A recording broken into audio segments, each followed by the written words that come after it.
Hello everyone, welcome to Vijayan magazine monthly current affairs analyse class. So ಈ ಒಂದು ಸೆಷನಲ್ಲಿ ನಾವು July ತಿಂಗಳಿನಲ್ಲಿ ಕವರ್ ಆಗಿರುವಂಥ ಎಕಾನಮಿ ಮೇಲಿನ ಟಾಪಿಕ್ಸನ್ನು ಡಿಸ್ಕಸ್ಸನ್ನು ಮಾಡಲಿದ್ದೀವಿ. ಸೊ ಪಾರ್ಟ್ 1ನಲ್ಲಿ ಕೂಡ ನಾವು ಎಕಾನಮಿ ಮೇಲಿನ ಟಾಪಿಕ್ಸನ್ನು ಡಿಸ್ಕಸ್ಸನ್ನು ಮಾಡಿದ್ದೀವಿ. ಸೊ ಇದರಲ್ಲಿ ಫಸ್ಟ್ ಟಾಪಿಕ್ ಸ್ಪೇಸ್ ಎಕಾನಮಿ ಅಂತ ಹೇಳಿ, ಈ ಒಂದು ಬಾಹ್ಯಾಕಾಶ ಆರ್ಥಿಕತೆಯನ್ನು ಅಂದರೆ ನಮ್ಮ ಭಾರತ ದೇಶದಲ್ಲಿ ಬಾಹ್ಯಾಕಾಶ ಆರ್ಥಿಕತೆಯನ್ನು ಉತ್ತೇಜಿಸಲಿಕ್ಕೆ ಕೇಂದ್ರ ಸರ್ಕಾರದವರು ಏನು ಮಾಡಿದ್ದಾರೆ ಅಂತಂದರೆ, ಇತ್ತೀಚಿನ ಒಂದು ಬಜೆಟ್ನಲ್ಲಿ 1000 ಕೋಟಿ ರೂಪಾಯಿಯ ಒಂದು ವೆಂಚೂರ್ ಕ್ಯಾಪಿಟಲ್ ಫಂಡನ್ನು ಅನೌನ್ಸ್ ಮಾಡಿದ್ದಾರೆ.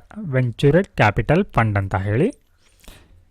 ಸೊ ಇದರ ಉದ್ದೇಶ ಏನಂತಂದರೆ, ಈ ರೀತಿಯ ಒಂದು ವೆಂಚೂರ್ ಕ್ಯಾಪಿಟಲ್ ಫಂಡ್ನ ಸ್ಥಾಪನೆ ಮಾಡಲಿಕ್ಕೆ ಉದ್ದೇಶ ಏನಂತಂದರೆ, ಏನು ಬಾಹ್ಯಾಕಾಶ ಚಟುವಟಿಕೆಗಳಲ್ಲಿ ತೊಡಗಿಕೊಂಡಿರುವಂಥ ಸ್ಟಾರ್ಟಪ್ಗಳು ಅಂದರೆ ನವೋದ್ಯಮಗಳಿಗೆ ಮತ್ತು ಈ ಸಣ್ಣ ಒಂದು ಗಾತ್ರದ ಉದ್ಯಮಗಳಿಗೆ ಸಹಾಯವನ್ನು ಮಾಡಲಿಕ್ಕೆ ಈ ಒಂದು ವೆಂಚೂರ್ ಕ್ಯಾಪಿಟಲ್ ಫಂಡನ್ನು ಸ್ಥಾಪಿಸಿದ್ದಾರೆ. ಹಾಗಿದ್ರೆ ಇದರ ಅಗತ್ಯ ಏನು, ಯಾವ ಕಾರಣಕ್ಕಾಗಿ ಈ ವೆಂಚೂರ್ ಕ್ಯಾಪಿಟಲ್ ಫಂಡನ್ನು ನಾವು ಎಸ್ಟಾಬ್ಲಿಷ್ ಮಾಡಬೇಕು ಅಂತ ನೋಡೋದಾದರೆ, so ensuring availability of low cost capital. So ಇಲ್ಲಿ ಏನಾಗುತ್ತೆ ಅಂದರೆ, ಸಣ್ಣ ಒಂದು ಅಥವಾ ಈ ನವೋದ್ಯಮಗಳಿಗೆ ಬಂಡವಾಳ ಅನ್ನುವಂಥದ್ದು ಬೇಕಾಗಿರುತ್ತೆ ಸಣ್ಣ ಪ್ರಮಾಣದಲ್ಲಿ. ಸೊ ಈ ಒಂದು ಕ್ಯಾಪಿಟಲ್ ಫಂಡ್ಗಳ ಮೂಲಕ ನಾವು ಅದನ್ನು ಪಡೆದುಕೊಳ್ಬೋದಾಗಿರುತ್ತೆ.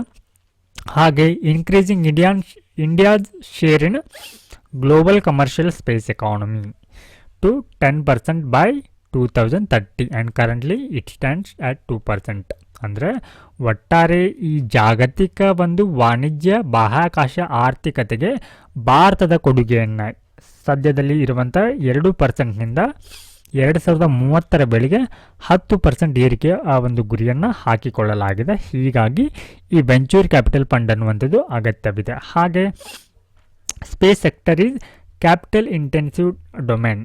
ಸೊ ಅಂದರೆ ಇದು ಬಂಡವಾಳ ತೀವ್ರ ಒಂದು ವಲಯವಾಗಿರೋದ್ರಿಂದ ಇದಕ್ಕೆ ಹಣಕಾಸಿನ ಅಗತ್ಯ ಇರುತ್ತೆ. ಸೊ ಹೀಗಾಗಿ ಈ ಒಂದು ವೆಂಚೂರ್ ಕ್ಯಾಪಿಟಲ್ ಫಂಡ್ಗಳ ಮೂಲಕ ಆ ಹಣಕಾಸಿನ ಅಗತ್ಯತೆಯನ್ನು ಪೂರೈಸಲಾಗತ್ತೆ.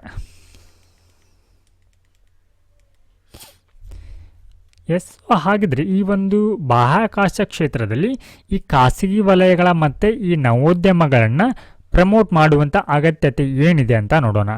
ಸೊ ಇಲ್ಲಿ ನಾವು ಹೆಚ್ಚಾಗಿ ಈ ಬಾಹ್ಯಾಕಾಶಕ್ಕೆ ಸಂಬಂಧಪಟ್ಟಂಥ ಹಲವಾರು ಇನ್ಸ್ಟ್ರೂಮೆಂಟ್ಸ್ಗಳನ್ನ ಇಂಪೋರ್ಟನ್ನು ಮಾಡ್ಕೋತೀವಿ, ಅಂದರೆ ಬೇರೆ ದೇಶಗಳ ಮೇಲೆ ಅವಲಂಬನೆಯನ್ನು ಆಗಿದ್ದೀವಿ ಈ ಒಂದು ಕಾರಣಕ್ಕಾಗಿ. ಸೊ ಅದರ ಬದಲಿಗೆ ನಾವು ನಮ್ಮ ದೇಶದಲ್ಲಿಯೇ ಇರುವಂಥ ನವೋದ್ಯಮಗಳಿಗೆ ಅವುಗಳನ್ನ ಪ್ರೋತ್ಸಾಹಿಸುವ ಮೂಲಕ ಏನು ಮಾಡ್ಬೋದು ಅಂತಂದರೆ, ಆ ಆಮದಿನ ಅವಲಂಬನೆಯನ್ನು ಕಡಿಮೆ ಮಾಡ್ಬೋದು ಅಂತ. ಹಾಗೆ praying up the ISRO from ancillary activities. So ಇಲ್ಲಿ ಇಸ್ರೋ ಏನಾಗುತ್ತೆ ಅಂದರೆ, ರಿಸರ್ಚ್ ಆ್ಯಂಡ್ ಡೆವಲಪ್ಮೆಂಟ್ ಮೇಲೆ ಅಂದರೆ ಹೊಸ ಹೊಸ ಅನ್ವೇಷಣೆಗಳ ಮೇಲೆ ಗಮನವನ್ನು ನೀಡಲಿಕ್ಕೆ ಸಾಧ್ಯವಾಗುತ್ತೆ.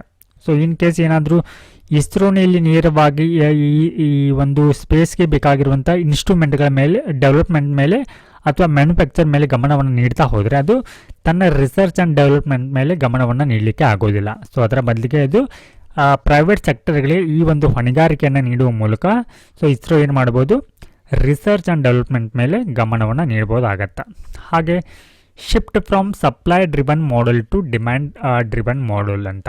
ಅಂದರೆ ಈ ಇತ್ತೀಚಿನ ದಿನಗಳಲ್ಲಿ ಏನಾಗ್ತಾ ಇದೆ ಅಂತಂದರೆ, ಇಲ್ಲಿ ನಗರಗಳ ಬೆಳವಣಿಗೆಗೆ ಅಥವಾ ಈ ಅರ್ಬನ್ ಡೆವಲಪ್ಮೆಂಟ್ನಲ್ಲಿ ಈ ಖಾಸಗಿ ವಲಯಗಳ ಅಂದರೆ ಈ ಒಂದು ಸ್ಯಾಟಲೈಟ್ಗಳ ಡೇಟಾ ಅನ್ನುವಂಥದ್ದು ಇವುಗಳ ಬೇಡಿಕೆ ಅನ್ನುವಂಥದ್ದು ಹೆಚ್ಚಾಗ್ತಾ ಇದೆ. ಓಕೆ, ಸೊ ಇಲ್ಲಿ ಹೆಚ್ಚಾಗ್ತಾ ಇರುವ ಹಿನ್ನೆಲೆಯಲ್ಲಿ ಇದರ ಮೇಲೆ ಏನಾಗುತ್ತೆ ಅಂದರೆ, ಇಸ್ರೋ ಮೇಲೆ ವರ್ಕ್ ಲೋಡ್ ಅನ್ನುವಂಥದ್ದು ಜಾಸ್ತಿ ಆಗುತ್ತೆ. ಇದನ್ನು ಕಡಿಮೆ ಮಾಡಲಿಕ್ಕೆ ಈ ಪ್ರೈವೇಟ್ ಸೆಕ್ಟರ್ಗಳ ಮತ್ತು ಈ ಸ್ಟಾರ್ಟಪ್ಗಳ ಒಂದು ಪ್ರಮೋಟ್ ಮಾಡಲಿಕ್ಕೆ ಇಲ್ಲಿ ಅಗತ್ಯವಾಗಿದೆ. ಹಾಗೆ ಜಾಗತಿಕವಾಗಿ ನೀವು ನೋಡೋದಾದರೆ ಹಲವಾರು ದೇಶಗಳಲ್ಲಿ ಕೂಡ ಏನು ಮಾಡ್ತಾ ಇದ್ದಾರೆ ಅಂದರೆ, ಈ ಖಾಸಗಿ ವಲಯಗಳಿಗೆ ಇಲ್ಲಿ ಸ್ಪರ್ಧೆಯನ್ನು ಬರ್ತಾ ಇದೆ. ಓಕೆ, ಸೊ ಇಲ್ಲಿ ನೀವು ನೋಡ್ಬೋದು ಅಮೇರಿಕ ಮೂಲದ ಸ್ಪೇಸ್ ಎಕ್ಸ್ ಆಗಿರ್ಬೋದು, ಬ್ಲೂ ಓರಿಜಿನ್, ಏರಿಯನ್ ಸ್ಪೇಸ್ನಂಥ ಹಲವಾರು ಖಾಸಗಿ ವಲಯದ ಕಂಪನಿಗಳು ಏನು ಮಾಡ್ತಾ ಇದೆ ಅಂದರೆ, ಬಾಹ್ಯಾಕಾಶ ಕ್ಷೇತ್ರದಲ್ಲಿ ತಮ್ಮ ಪ್ರಭಾವವನ್ನು ಬೀರ್ತಾ ಇದೆ. ಸೊ ಹೀಗಾಗಿ ಭಾರತವು ಕೂಡ ಈ ಖಾಸಗಿ ವಲಯಗಳಿಗೆ ಬೆಂಬಲವನ್ನು ನೀಡಬೇಕಾಗಿದೆ. So connected to socio economic benefits. So ಈ ರೀತಿಯ ಒಂದು ಪ್ರೋತ್ಸಾಹದಿಂದ ಏನಾಗುತ್ತೆ ಅಂತಂದರೆ, ಹಲವಾರು ರೀತಿಯ ಪ್ರಯೋಜನಗಳಾಗತ್ತೆ. ಅದು ಕೃಷಿಯ ಮೇಲೆ, ವಿಪತ್ತಿನ ನಿರ್ವಹಣೆ ಮೇಲೆ ಅಥವಾ ಈ ಸಂಪರ್ಕದ ಒಂದು ವ್ಯವಸ್ಥೆ ಮೇಲೆ. ಸೊ ಇದು ಅಪಾರವಾದಂಥ ಕೊಡುಗೆಯನ್ನು ಕೊಡುತ್ತೆ. ಹಾಗೆ private sector participation in space. So ಅಂದರೆ ಈ ಬಾಹ್ಯಾಕಾಶ ಕ್ಷೇತ್ರದಲ್ಲಿ ಈ ಖಾಸಗಿ ವಲಯದವರ ಒಂದು ಪಾಲುದಾರಿಕೆ ಅಥವಾ ಪಾರ್ಟಿಸಿಪೇಷನ್ ಅಥವಾ ಭಾಗವಹಿಸುವಿಕೆ ಅನ್ನುವಂಥದ್ದು ಯಾವ ರೀತಿ ಇದೆ ಅಂತ ನೋಡೋಣ. ಸೊ ಇಲ್ಲಿ ಭಾರತದಲ್ಲಿ ಒಟ್ಟಾರೆಯಾಗಿ 200ಕ್ಕಿಂತ ಹೆಚ್ಚು ಏನಿದೆ ಅಂತಂದರೆ ಸ್ಟಾರ್ಟಪ್ಗಳಿವೆ, ಅಂದರೆ ನವೋದ್ಯಮಗಳಿವೆ ಅಂತ. ಸೊ ವಿಕ್ರಮ್ ಎಸ್, ಸೊ 2022ರಲ್ಲಿ ಏನು ಮಾಡಲಾಗತ್ತೆ ಅಂದರೆ ವಿಕ್ರಮ್ ಎಸ್ ಅನ್ನುವಂತಹ ಒಂದು ಸ್ಯಾಟಲೈಟನ್ನು, India first privately built rocket, this is the rocket. Vikram S ಅನ್ನುವಂಥದ್ದು ರಾಕೆಟ್, ಇದು ಭಾರತದಲ್ಲಿ ತಯಾರಿಸಿದಂಥ ಮೊದಲ ಒಂದು ಖಾಸಗಿ ಒಂದು ರಾಕೆಟ್ ಆಗಿದೆ. ಸೊ ಇದನ್ನು ಮಿಷನ್ ಪ್ರಾರಂಭ ಯೋಜನೆ ಅಡಿಯಲ್ಲಿ ಇದನ್ನು ಲಾಂಚ್ ಮಾಡಲಾಗತ್ತೆ. ಹಾಗೆ ಚೀನಾದಲ್ಲಿಯೂ ಕೂಡ OneWeb India recently became the first company to receive approval from the Indian space regulator in space providing satellite broadband services. ಅಂದರೆ ಭಾರತೀಯ ಮೂಲದ OneWeb India ಅನ್ನುವಂಥ ಒಂದು ಖಾಸಗಿ ಕಂಪ್ನಿಗೆ ಏನು ಮಾಡಿದ್ದಾರೆ ಅಂತಂದರೆ ಇಲ್ಲಿ ಸ್ಯಾಟಲೈಟ್ ಬ್ರಾಡ್ಬ್ಯಾಂಡ್ ಸರ್ವಿಸ್ಗಳನ್ನ ನೀಡಲಿಕ್ಕೆ ಅನುಮತಿಯನ್ನು ನೀಡಲಾಗಿದೆ.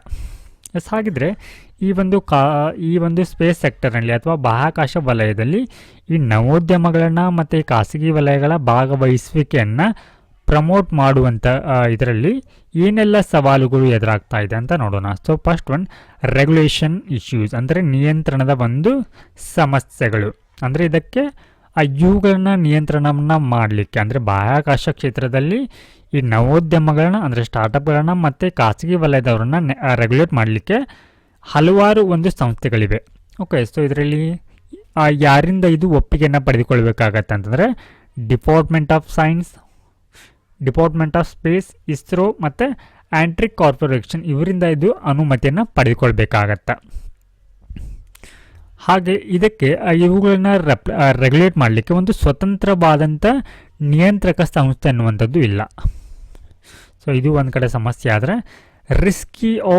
ರಿಸ್ಕಿ ನೇಚರ್ ಆಫ್ ಇಂಡಸ್ಟ್ರಿ, ಅಂದರೆ ಬಾಹ್ಯಾಕಾಶ ಕ್ಷೇತ್ರದಲ್ಲಿ ಖಾಸಗಿ ವಲಯವನ್ನು ತೊಡಗಿಸಿಕೊಳ್ಳುವಂಥದ್ದು ತುಂಬ ಅಪಾಯಕಾರಿಯಾಗಿರುತ್ತೆ.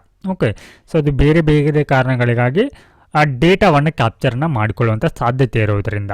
ಹಾಗೆ ಫಂಡಿಂಗ್ ಕನ್ಸ್ಟೆಂಟ್. ಎಸ್, ಸೊ ಇಲ್ಲಿ ಈ ಒಂದು ಖಾಸಗಿ ವಲಯ ಆಗಿರ್ಬೋದು ಮತ್ತು ಈ ನವೋದ್ಯಮಗಳಲ್ಲಿ ಅವುಗಳನ್ನು ಪ್ರೋತ್ಸಾಹ ಮಾಡುವಂಥ ಸಂದರ್ಭದಲ್ಲಿ ಇಲ್ಲಿ ಏನಾಗುತ್ತೆ ಅಂದರೆ ಹಣಕಾಸಿಗೆ ಸಂಬಂಧಪಟ್ಟಂಥ ಅಡೆತಡೆಗಳು ಕಂಡುಬರುತ್ತೆ. ಅಂದರೆ ಇಲ್ಲಿ ಹೂಡಿಕೆದಾರರು ಏನು ಮಾಡ್ತಾರೆ ಅಂತಂದರೆ ಸೇಫ್ ಒಂದು ಇನ್ವೆಸ್ಟ್ಮೆಂಟನ್ನು ಇಲ್ಲಿ ಅನ್ಸ್ಯೂರ್ ಮಾಡ್ತಾರೆ. ಸೊ ಹೀಗಾಗಿ ಇವುಗಳ ಮೇಲೆ ನಂಬಿಕೆ ಇಡೋದಿಲ್ಲ ಅವರು. ಹಾಗೆ security and strategic concern. So ಇಲ್ಲಿ ಭದ್ರತೆ ಮತ್ತು ಕಾರ್ಯತಂತ್ರಕ್ಕೆ ಸಂಬಂಧಪಟ್ಟಂಥ ಸವಾಲುಗಳು ಏನಂತಂದರೆ, ಸೊ ಇಲ್ಲಿ ಇಂಟರ್ಫರೆನ್ಸ್ ಆಫ್ ಫಾರಿನ್ ಎಂಟಿಟೀಸ್, ಅಂದರೆ ಇಲ್ಲಿ ವಿದೇಶಿ ಸಂಸ್ಥೆಗಳು ಕೂಡ ಏನು ಮಾಡುತ್ತೆ ಅಂದರೆ ಭಾರತೀಯ ಬಾಹ್ಯಾಕಾಶ ಚಟುವಟಿಕೆಗಳಲ್ಲಿ ಹಸ್ತಕ್ಷೇಪವನ್ನು ಮಾಡಬಹುದು ಈ ಒಂದು ನವೋದ್ಯಮಗಳು ಮತ್ತು ಈ ಪ್ರೈವೇಟ್ ಎಂಟಿಟಿಗಳು ಸ್ಪೇಸ್ ಸೆಕ್ಟರ್ನಲ್ಲಿ ಇನ್ವಾಲ್ವ್ ಆದರೆ.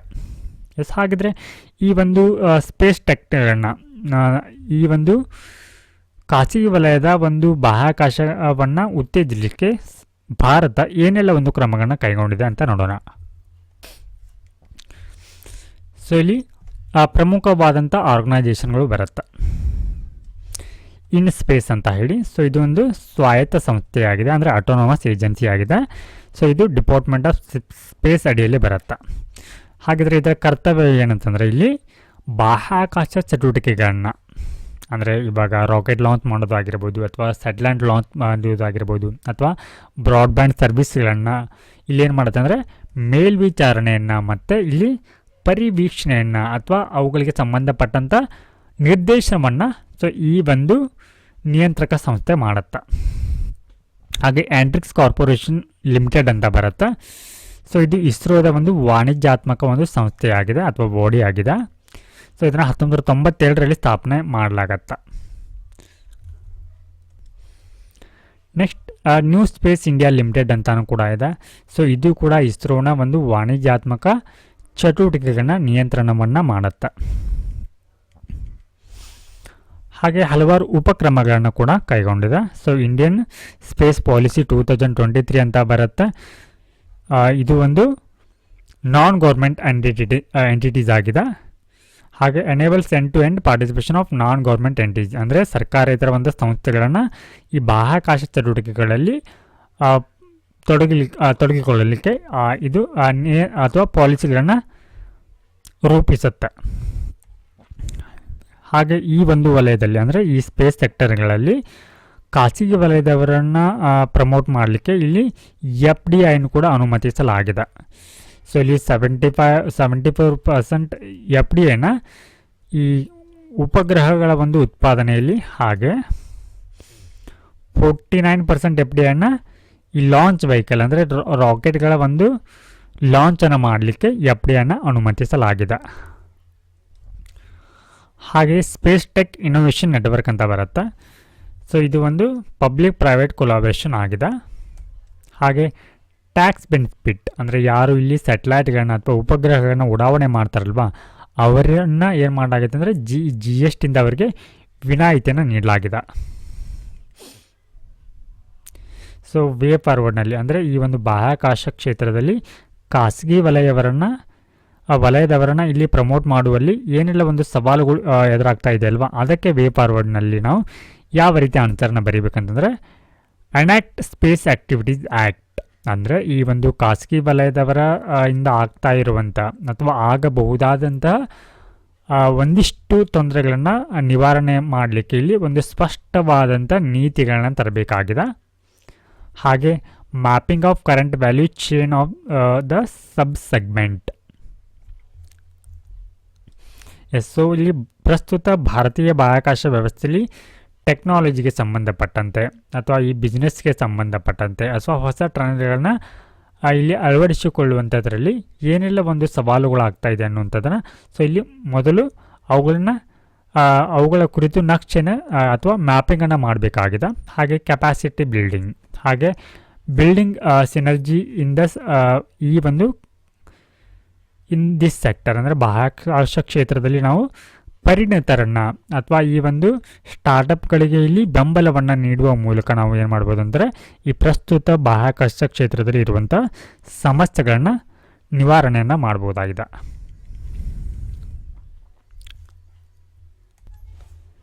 ಸೊ ನೆಕ್ಸ್ಟ್ ಒಂದು ಸಸ್ಟೈನೇಬಲ್ ಡೆವಲಪ್ಮೆಂಟ್ ಗೋಲ್ಸ್ ಅಂತ ಬರುತ್ತೆ, ಅಂದರೆ ಸುಸ್ಥಿರ ಅಭಿವೃದ್ಧಿ ಗುರಿಗಳಂತ ಹೇಳಿ. ಸೊ ಇದರ ಮೇಲೆ ಈ ಸಸ್ಟೈನೇಬಲ್ ಡೆವಲಪ್ಮೆಂಟ್ಗಳ ಅಂದರೆ ಈ ಒಂದು ಗುರಿಗಳ ಕುರಿತಾಗಿ ಒಂದು ರಿಪೋರ್ಟನ್ನು ರಿಲೀಸನ್ನು ಮಾಡಿದ್ದಾರೆ. ಓಕೆ, ಆ ರಿಪೋರ್ಟ್ನಲ್ಲಿರುವಂಥ ಪ್ರಮುಖ ಅಂಶಗಳ ಬಗ್ಗೆ ಸೊ ಈ ಒಂದು ಟಾಪಿಕಲ್ಲಿ ನಾವು ಡಿಸ್ಕಸ್ಸನ್ನು ಮಾಡಲಿದ್ದೀವಿ. ಸೊ ಮೊದಲನೇದಾಗಿ ಈ ಸಸ್ಟೈನೇಬಲ್ ಡೆವಲಪ್ಮೆಂಟ್ಗಳ ಗೋಲ್ಗಳಂತಂದರೆ ಏನು, ಇವುಗಳನ್ನ ಯಾವಾಗ ಜಾರಿಗೆ ತರಲಾಯಿತು ಅಂತ ನೋಡೋಣ. ಸೊ ಇದನ್ನು 2015ರಲ್ಲಿ ಏನು ಮಾಡುತ್ತಂತಂದರೆ ವಿಶ್ವಸಂಸ್ಥೆಯ ಎಲ್ಲ ದೇಶಗಳು ಸೇರಿ ಒಂದು ಟಾರ್ಗೆಟನ್ನು ಅಂದರೆ 17 ಗುರಿಗಳನ್ನ 2030ರ ವೇಳೆಗೆ ಅಂದರೆ ಈ ಸುಮಾರು 15 ವರ್ಷಗಳ ವೇಳೆಗೆ ಈ ಒಂದು ಗುರಿಗಳನ್ನ ರೀಚ್ ಆಗಬೇಕಂತ ಹೇಳಿ ಟಾರ್ಗೆಟನ್ನು ಹಾಕಿಕೊಳ್ತಾರೆ. ಸೊ ಅವುಗಳನ್ನ ನಾವು ಇಲ್ಲಿ ಏನಂತ ಕರಿತೀವಿ ಅಂದರೆ ಸುಸ್ಥಿರ ಅಭಿವೃದ್ಧಿ ಗುರಿಗಳಂತ ಕರಿತೀವಿ. ಸೊ ರೀಸನ್ಸ್ ಅಂದರೆ ಇವಾಗ ಏನಾಗಿದೆ ಅಂದರೆ 2015ರಲ್ಲಿ ಏನು ಈ ಗುರಿಗಳನ್ನು ಅಡಾಪ್ಟ್ ಮಾಡಿಕೊಂಡಾಗ ಸೊ ಇವನ್ನ 15 ವರ್ಷದ ವೇಳೆಗೆ ಇವುಗಳನ್ನ ರೀಚ್ ಆಗಬೇಕಂತ ಇರುತ್ತೆ. ಆದರೂ ಕೂಡ ಇವಾಗ ಎಷ್ಟು 2024, ಸೊ ಇನ್ನು ಉಳಿದಿರುವಂಥದ್ದು ಕೇವಲ 6 ವರ್ಷಗಳಿದ್ದರೂ ಕೂಡ ಸೊ ಇವುಗಳ ಒಂದು ರೀಚ್ ಮಾಡುವಂಥದ್ರಲ್ಲಿ ತುಂಬಾ ನಾವು ಹಿಂದುಳಿದಿದ್ದೀವಿ ಅಂತ. ಹಾಗಿದ್ರೆ ಯಾವ ಕಾರಣಕ್ಕಾಗಿ ಈ ಒಂದು ಸಸ್ಟೈನೇಬಲ್ ಡೆವಲಪ್ಮೆಂಟ್ ಗೋಲ್ಗಳನ್ನು ಅಚೀವ್ ಮಾಡುವಂಥದ್ರಲ್ಲಿ ನಾವು ಹಿಂದುಳಿದಿದ್ದೀವಿ, ಯಾವ ಒಂದು ಅಂಶಗಳು ಕಾರಣವಾಗಿದೆ ಅಂತ ನೋಡೋಣ. So first one COVID-19 pandemic. So ಈ ಒಂದು ಕೋವಿಡ್ ಪರಿಣಾಮವಾಗಿ ಏನಾಗುತ್ತೆ ಅಂತಂದರೆ ಇಲ್ಲಿ SDG, ಸೊ ಇಲ್ಲಿ 17 ಗುರಿಗಳು ಬರುತ್ತೆ. ಈ 17 ಗುರಿಗಳ ಬಗ್ಗೆ ನಮಗೆ ಐಡಿಯಾ ಇರಬೇಕು. ಸೊ ಅದರಲ್ಲಿ SDG 1 ಅಂದರೆ ಸುಸ್ಥಿರ ಅಭಿವೃದ್ಧಿ ಗುರಿ 1 ಅನ್ನುವಂಥದ್ದು ಇದರ ಬಗ್ಗೆ ಹೇಳುತ್ತೆ ಅಂತಂದರೆ ಇಲ್ಲಿ ಎಕ್ಸ್ಟ್ರೀಮ್ ಪಾವರ್ಟಿ ಅಂದರೆ ತೀವ್ರ ಬಡತನವನ್ನು ನಿವಾರಣೆ ಅಥವಾ ನಿರ್ಮೂಲನೆಯನ್ನು ಮಾಡುವಂಥ ಗುರಿಯನ್ನು ಹೊಂದಿದೆ. ಆದರೆ ಏನಾಗುತ್ತೆ, ಕೋವಿಡ್-19 ಸಂದರ್ಭದಲ್ಲಿ ಹಲವಾರು ಕುಟುಂಬಗಳು ಇಲ್ಲಿ ಬಡತನಕ್ಕೆ ತಳ್ಳಲ್ಪಡುತ್ತೆ. ಹಾಗೆ ಅದಾದ ನಂತರ ಇಲ್ಲಿ ಲೈಫ್ ಎಕ್ಸ್ಪೆಕ್ಟೆನ್ಸಿ ಅಂದರೆ ಈ ಒಂದು ಜೀವನದ ಮೇಲೆ ಕೂಡ ಏನಾಗುತ್ತೆ ಅಂದರೆ ಇದು ಪರಿಣಾಮವನ್ನು ಬೀರುತ್ತೆ. So this is the SDG 3 ಅಂತ ಹೇಳಿ. ಹಾಗೆ ಇದು ಇನ್ನು SDG 4 ಅನ್ನುವಂಥದ್ದು ನಮಗೆ ಎಜುಕೇಷನ್ ರಿಲೇಟೆಡ್ ಆಗಿರುವಂಥ ಒಂದು ಗುರಿ ಆಗಿದೆ. ಸೊ ಈ ಒಂದು ಸಂದರ್ಭದಲ್ಲಿ ಕೂಡ ಏನಾಗುತ್ತೆ ಅಂದರೆ ಶಿಕ್ಷಣದ ಮೇಲೆ ಹಲವಾರು ಮಕ್ಕಳು ಏನಾಗ್ತಾರೆ ಆ ಒಂದು ಸಂದರ್ಭದಲ್ಲಿ ಶಾಲೆಗೆ ಹೋಗದೇ ಇರ್ತಾರೆ. ಎಸ್, ಸೊ ಇದು ಕೂಡ ಆವಾಗ ಶಿಕ್ಷಣದ ಮೇಲೆ ಪರಿಣಾಮವನ್ನು ಉಂಟು ಮಾಡುತ್ತೆ. ಹಾಗೆ ಎಸ್ಕಲೇಷನ್ ಆಫ್ ಕಾನ್ಫ್ಲಿಕ್ಟ್. ಸೊ ಇಲ್ಲಿ ಈ ಒಂದು ಸಂದರ್ಭದಲ್ಲಿ ಏನಾಗುತ್ತೆ ಅಂದರೆ ಹಲವಾರು ಒಂದು ಸಂಘರ್ಷಗಳು ಕೂಡ ನಡೀತಾ ಇದೆ. ಸೊ ಇವಾಗ ಇಸ್ರೇಲ್ ಪ್ಯಾಲೆಸ್ತೈನ್ ಆಗಿರ್ಬೋದು, ರಷ್ಯಾ ಉಕ್ರೇನ್ ಆಗಿರ್ಬೋದು, ಈ ಒಂದು ಸಂಘರ್ಷಗಳು ಕೂಡ ಇಲ್ಲಿ ಈ ಒಂದು ಗುರಿಗಳನ್ನ ಸಾಧಿಸುವಂಥದ್ರಲ್ಲಿ ಇಲ್ಲಿ ಅಂದರೆ ಹಿಂದುಳಿಲಿಕ್ಕೆ ಕಾರಣಗಳಾಗ್ತಾ ಇದೆ. ಹಾಗೆ ಫೈನಾನ್ಷಿಯಲ್ ಕನ್ಸ್ಟೆಂಟ್ ಅಂದರೆ ಹಣಕಾಸಿಗೆ ಸಂಬಂಧಪಟ್ಟಂಥ ಅಡೆತಡೆಗಳೇನು ಅಂತ ನೋಡೋಣ. ಸೊ ಇಲ್ಲಿ UNFCCC ಪ್ರಕಾರ ಇವುಗಳನ್ನ ರೀಚ್ ಆಗಲಿಕ್ಕೆ ನಮಗೆ 6 ಟ್ರಿಲಿಯನ್ ಒಂದು ಹಣಕಾಸಿನ ಅಗತ್ಯ ಇದೆ ಅಂತ ಹೇಳಿ. ಬಟ್ ಇದರ ಒಂದು ಇವಾಗ ಹಣಕಾಸಿನ ಕೊರತೆ ಅನ್ನುವಂಥದ್ದು ಕೂಡ ಕಾಡ್ತಾ ಇದೆ ಇಲ್ಲಿ.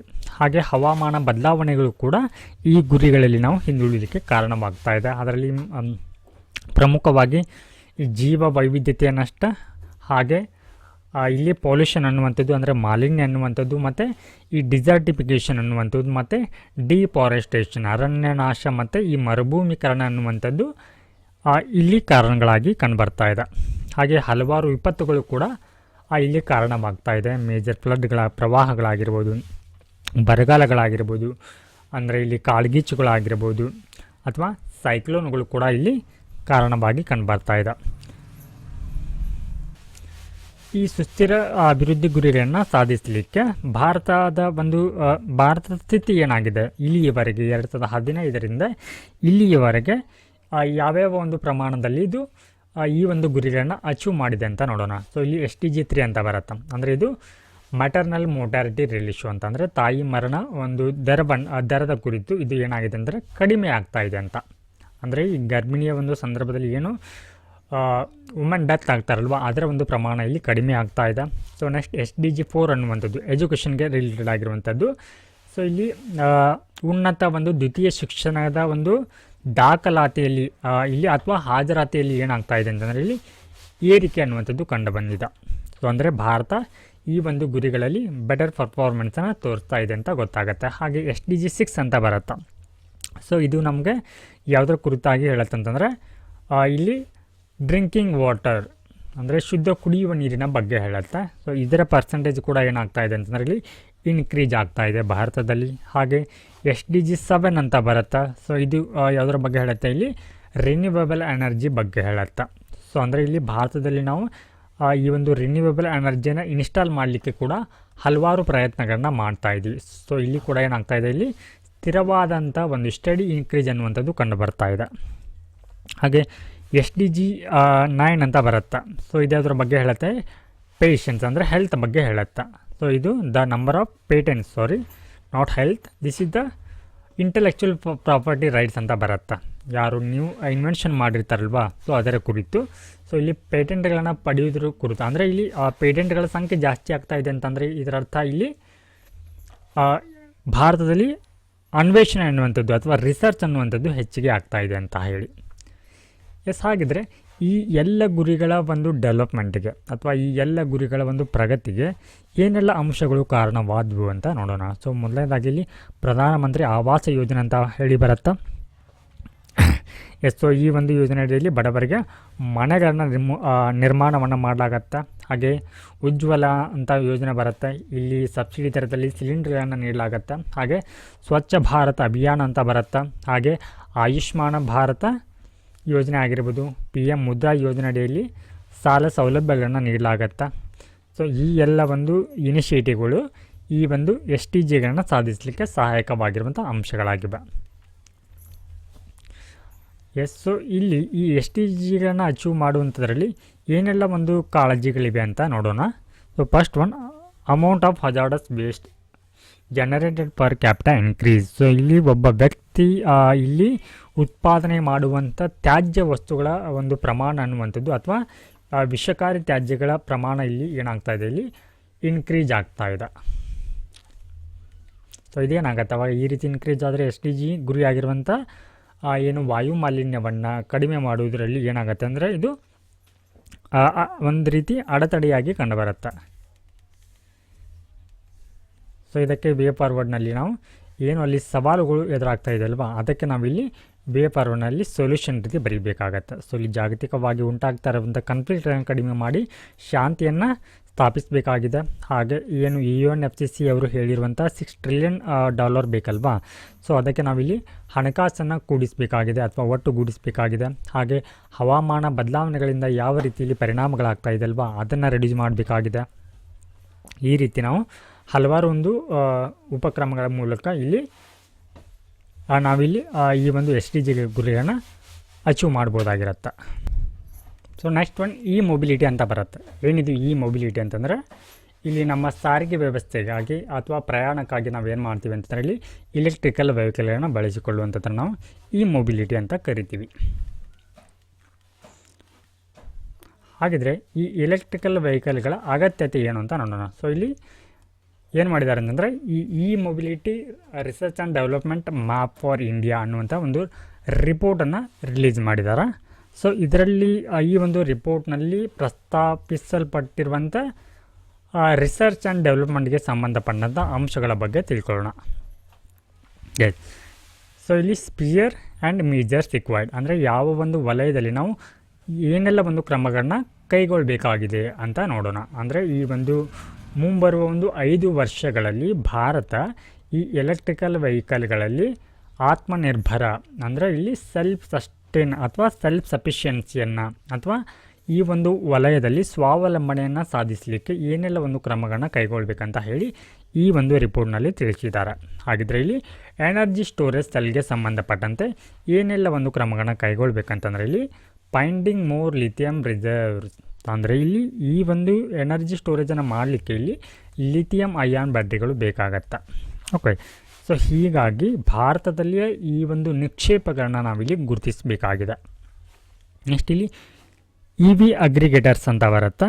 ಸೊ ಅಂದರೆ ಇಲ್ಲಿ ನಾವು ಯಾವುದರ ಮೇಲೆ ಫೋಕಸನ್ನು ಮಾಡಬೇಕಂತಂದ್ರೆ ಹೈಬ್ರಿಡ್ ಎನರ್ಜಿ ಸ್ಟೋರೇಜ್ ಸಿಸ್ಟಮ್ ಮೇಲೆ. So this combining different energy storage technology such as batteries and super capacitor. So ಇಲ್ಲಿ ಎನರ್ಜಿನ ಸ್ಟೋರೇಜ್ ಮಾಡಲಿಕ್ಕೆ ನಾವು ಹಲವಾರು ತಂತ್ರಜ್ಞಾನಗಳನ್ನ ಅಂದರೆ ಈ ಬ್ಯಾಟ್ರಿಗಳನ್ನ ಮತ್ತು ಈ ಸೂಪರ್ ಕೆಪಾಸಿಟರ್ನಂಥ ಟೆಕ್ನಾಲಜಿಗಳನ್ನ ಇಲ್ಲಿ ಒಟ್ಟುಗೂಡಿಸಬೇಕಾಗಿದೆ ಅಂತ ಹೇಳಿ ಈ ಒಂದು ರಿಪೋರ್ಟ್ನಲ್ಲಿ ಪ್ರಸ್ತಾಪಿಸಲಾಗಿದೆ. ಹಾಗೆ ಮಟೀರಿಯಲ್ ಆ್ಯಂಡ್ ರೀಸೈಕ್ಲಿಂಗ್. ಸೊ ಈ ಒಂದು ವೆಹಿಕಲ್ಗಳಿಗೆ ಬೇಕಾಗಿರುವಂಥ ಮಟೀರಿಯಲ್ಗಳನ್ನ ನಾವು ಇಂಪೋರ್ಟನ್ನು ಮಾಡ್ಕೊಳ್ತಾ ಇರೋದ್ರಿಂದ ಇವುಗಳನ್ನ ನಾವು ಇಲ್ಲಿ ಪುನರ್ಬಳಕೆಯನ್ನು ಮಾಡಬೇಕಾಗಿದೆ. ಹಾಗೆ ಚಾರ್ಜಿಂಗ್ ಆ್ಯಂಡ್ ರೀಫ್ಯೂಯಲಿಂಗ್. ಸೊ ಇಲ್ಲಿ ಇಲೆಕ್ಟ್ರಿಕಲ್ ವೆಹಿಕಲ್ಗಳನ್ನ ರೀಚಾರ್ಜ್ ಮಾಡಲಿಕ್ಕೆ ಇಲ್ಲಿ ಚಾರ್ಜಿಂಗ್ ಸ್ಟೇಷನ್ಗಳನ್ನ ಇನ್ಸ್ಟಾಲನ್ನು ಮಾಡಬೇಕಾಗಿದೆ. ಅಂದರೆ ಈ ಒಂದು ಭಾರತ 5 ವರ್ಷಗಳಲ್ಲಿ ಇದರಲ್ಲಿ ಸಫಿಷಿಯನ್ಸಿಯನ್ನು ಸಾಧಿಸುವಂಥ ನಿಟ್ಟಿನಲ್ಲಿ. So need or requirement of the mobility in the country. ಹಾಗಿದ್ರೆ ಭಾರತದಲ್ಲಿ ಏನು ಮೊಬಿಲಿಟಿ ಅಥವಾ ಎಲೆಕ್ಟ್ರಿಕಲ್ ವೆಹಿಕಲ್ಗಳ ಒಂದು ಅಗತ್ಯತೆ ಏನಿದೆ, ಯಾಕೆ ಇವುಗಳನ್ನ ನಾವು ಇಲ್ಲಿ ತೊಗೊಂಬರಬೇಕಂತ ನೋಡೋಣ. ಎನ್ವಿರಾನ್ಮೆಂಟ್ ಸಸ್ಟೈನಬಿಲಿಟಿ ಅಂದರೆ ಇದರಿಂದ ಏನು ಅಂತಂದರೆ CO2 ಉತ್ಸರ್ಜನೆ ಆಗುವಂಥದ್ದು ಕಡಿಮೆ ಪ್ರಮಾಣದಲ್ಲಿ ಆಗುತ್ತೆ. CO2 ಎಮಿಷನ್ ಇಸ್ ಎನ್ಯುವಲಿ ಕಡಿಮೆ ಆಗುತ್ತೆ ಅಂದರೆ ವಾರ್ಷಿಕವಾಗಿ. Reducing import dependence. ಸೊ ಅಂದರೆ ನಾವು ಹೆಚ್ಚಾಗಿ ಈ ಟ್ರಾನ್ಸ್ಪೋರ್ಟ್ ಅಂದರೆ ಅದರಲ್ಲಿ ಈ ವೆಹಿಕಲ್ಗಳಿಗೆ ಸಂಬಂಧಪಟ್ಟಂತೆ ಒಟ್ಟಾರೆ 80% ಆಫ್ ಎನರ್ಜಿ ಏನಾಗುತ್ತೆ ಕನ್ಸ್ಯೂಮ್ ಆಗುತ್ತೆ. ಅಂದರೆ ಈ ಒಂದು ಸಾರಿಗೆ ವಲಯ ಏನು ಮಾಡುತ್ತೆ ಇಲ್ಲಿ 80% ಎನರ್ಜಿನ ಕನ್ಸ್ಯೂಮ್ ಮಾಡುತ್ತೆ. ಸೊ ಹೀಗಾಗಿ ನಾವು ಇದರ ಮೇಲೆ ಇಂಪೋರ್ಟ್ ಅಂದರೆ ಈ ಕಚ್ಚಾ ತೈಲದ ಮೇಲೆ ಅವಲಂಬನೆಯನ್ನು ಆಗಿದ್ದೀವಿ. ಸೊ ಹೀಗಾಗಿ ಇದೇನು ಮಾಡುತ್ತೆ ಇಲ್ಲಿ ಈ ರೀತಿ ಒಂದು ಕಚ್ಚಾ ತೈಲದ ಅವಲಂಬನೆಯನ್ನು ಎಲೆಕ್ಟ್ರಿಕಲ್ ವೆಹಿಕಲ್ಗಳು ಕಡಿಮೆ ಮಾಡುತ್ತೆ. ಹಾಗೆ export potential. So India is the world 3rd largest automobile market. So Bharat ವಿಶ್ವದ ಒಂದು 3ನೇ ಅತಿ ದೊಡ್ಡ ಒಂದು ಆಟೋಮೊಬೈಲ್ ಮಾರುಕಟ್ಟೆಯಾಗಿರುವುದರಿಂದ ಭಾರತ ಏನು ಮಾಡ್ಬೋದು ಅಂದರೆ ಈ ವೆಹಿಕಲ್ಗಳನ್ನ ಭಾರತದಲ್ಲಿಯೇ ತಯಾರಿಸಿ ಅವುಗಳನ್ನ ರಫ್ತನ್ನು ಮಾಡ್ಬೋದಾಗತ್ತೆ. ಸೊ ಈ ಮೂಲಕ ಏನಾಗುತ್ತೆ ಇಲ್ಲಿ ಉದ್ಯೋಗ ಸೃಷ್ಟಿ ಅನ್ನುವಂಥದ್ದು ಆಗತ್ತೆ. ಹಾಗೆ ಇವುಗಳ ಮೇಂಟೆನೆನ್ಸ್ ಅಥವಾ ನಿರ್ವಹಣಾ ವೆಚ್ಚ ಅನ್ನುವಂಥದ್ದು ತುಂಬ ಏನಿರುತ್ತೆ ಇಲ್ಲಿ ಕಡಿಮೆ ಇರುತ್ತೆ.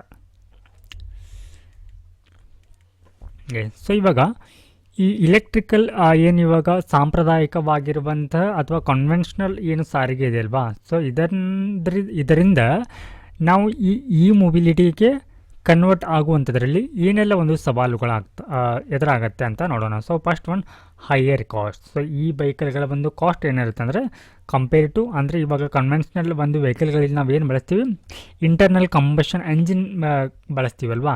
ಸೊ ಇದಕ್ಕಿಂತ ಏನಿರುತ್ತೆ ಅಂತಂದರೆ ಈ ವೆಹಿಕಲ್ಗಳ ವೆಚ್ಚ ಅನ್ನುವಂಥದ್ದು ಜಾಸ್ತಿ ಇರುತ್ತೆ. ಹಾಗೆ ಇದರಲ್ಲಿ ಬಳಕೆ ಆಗುವಂಥ ಬ್ಯಾಟ್ರಿ ಲಿಥಿಯಂ ಅಯಾನ್ ಬ್ಯಾಟ್ರಿಗಳ ಒಂದು ಚಾರ್ಜ್ ಅಥವಾ ವೆಚ್ಚ ಅನ್ನುವಂಥದ್ದು ಕೂಡ ಇಲ್ಲಿ ಹೆಚ್ಚಿಗೆ ಇರುತ್ತೆ. Charging infrastructure. ಸೊ ಇಲ್ಲಿ ಇಲೆಕ್ಟ್ರಿಕಲ್ ವೆಹಿಕಲ್ಗಳನ್ನ ಮ್ಯಾನುಫ್ಯಾಕ್ಚರ್ ಮಾಡಿದ ನಂತರ ಇವುಗಳನ್ನ ಚಾರ್ಜ್ ಮಾಡಲಿಕ್ಕೆ ಯಾವ ರೀತಿ ಇಲೆಕ್ಟ್ರಿಕಲ್ ಪಂಪ್ ಇರುತ್ತಲ್ವಾ ಅಥವಾ ಪೆಟ್ರೋಲ್ ಪಂಪ್ ಗತ್ತ ಇಲ್ಲೇನು ಮಾಡಬೇಕಾಗತ್ತೆ ಅಂತಂದರೆ ಚಾರ್ಜಿಂಗ್ ಸ್ಟೇಷನ್ಗಳನ್ನ ತಯಾರಿಸಬೇಕಾಗತ್ತೆ. ಇದು ಕೂಡ ಇಲ್ಲಿ ಒಂದು ಚಾಲೆಂಜ್ ಆಗುತ್ತೆ. ಹಾಗೆ lack of clean energy. So ಇಲ್ಲಿ ಇಲೆಕ್ಟ್ರಿಕಲ್ ವೆಹಿಕಲ್ಗಳು ನಾಟ್ ಫುಲ್ಲಿ ಸಸ್ಟೈನೇಬಲ್ ಅಂತ ಹೇಳಲಾಗ್ತಾ ಇದೆ. ಅಂದರೆ ಇದು ಕೂಡ ಅಂದರೆ ಇಲೆಕ್ಟ್ರಿಕಲ್ ವೆಹಿಕಲ್ಗಳನ್ನ ರನ್ ಮಾಡಲಿಕ್ಕೆ ನಮಗೆ ವಿದ್ಯುತ್ ಶಕ್ತಿ ಬೇಕು. ಹಾಗೆ ಈ ವಿದ್ಯುತ್ ಶಕ್ತಿನ ನಾವು ಎದರಿಂದ ಉತ್ಪಾದನೆಯನ್ನು ಮಾಡ್ತೀವಿ ಅಂತಂದರೆ ಇಲ್ಲಿ ಫಾಸಿಲ್ ಫ್ಯೂಯಲ್ಗಳನ್ನ ಅಂದರೆ ಇಲ್ಲಿ ಈ ಕೋಲನ್ನು ಬರ್ನ್ ಮಾಡೋದ್ರ ಮೂಲಕ ವಿದ್ಯುತ್ ಶಕ್ತಿಯನ್ನು ಉತ್ಪಾದನೆಯನ್ನು ಮಾಡ್ತೀವಿ. ಕೋಲನ್ನು ಬರ್ನ್ ಮಾಡುವಾಗ ಏನಾಗುತ್ತೆ ಇಲ್ಲಿ ನಮಗೆ ಎಮಿಷನ್ ಅಥವಾ ಇಲ್ಲಿ ವಾಯು ಮಾಲಿನ್ಯ ಕಾರಕಗಳು ಬಿಡುಗಡೆ ಆಗತ್ತೆ. ಸೊ ಲ್ಯಾಕ್ ಆಫ್ ಸ್ಟ್ಯಾಂಡರ್ಡೈಸೇಷನ್ ಅಂದರೆ ಈ ಇಲೆಕ್ಟ್ರಿಕಲ್ ವೆಹಿಕಲ್ಗಳಲ್ಲಿ ಬಳಸಲಾಗುವಂಥ ಬ್ಯಾಟ್ರಿಗೆ ಸಂಬಂಧಪಟ್ಟಂತೆ ಅಥವಾ ಬ್ಯಾಟ್ರಿ ಕೆಮಿಸ್ಟ್ರಿ ಅನ್ನುವಂಥದ್ದು ಇಲ್ಲಿ ಹಲವಾರು ಒಂದು ಕಂಪನಿಯಿಂದ ಕಂಪನಿಗೆ ಅದು ಭಿನ್ನವಾಗಿರುತ್ತೆ. ಒಟ್ಟಾರೆ ಇಲ್ಲಿ ಈ ಒಂದು ಇಲೆಕ್ಟ್ರಿಕಲ್ ವೆಹಿಕಲ್ಗಳ ಕಾನ್ಫಿಗರೇಷನ್ ಅನ್ನುವಂಥದ್ದು ಭಿನ್ನವಾಗಿರುತ್ತೆ. ಸೊ ನೆಕ್ಸ್ಟ್ ಇವಾಗ ಈ ಇಲೆಕ್ಟ್ರಿಕಲ್ ವೆಹಿಕಲ್ಗಳಿಂದ ಏನಾಗುತ್ತೆ ಅಂದರೆ ಈ ತ್ಯಾಜ್ಯ ಅನ್ನುವಂಥದ್ದು ಉತ್ಪಾದನೆ ಆಗುತ್ತೆ. ಇವುಗಳ ನಿರ್ವಹಣೆಯನ್ನು ಕೂಡ ಮಾಡಬೇಕಾಗತ್ತೆ.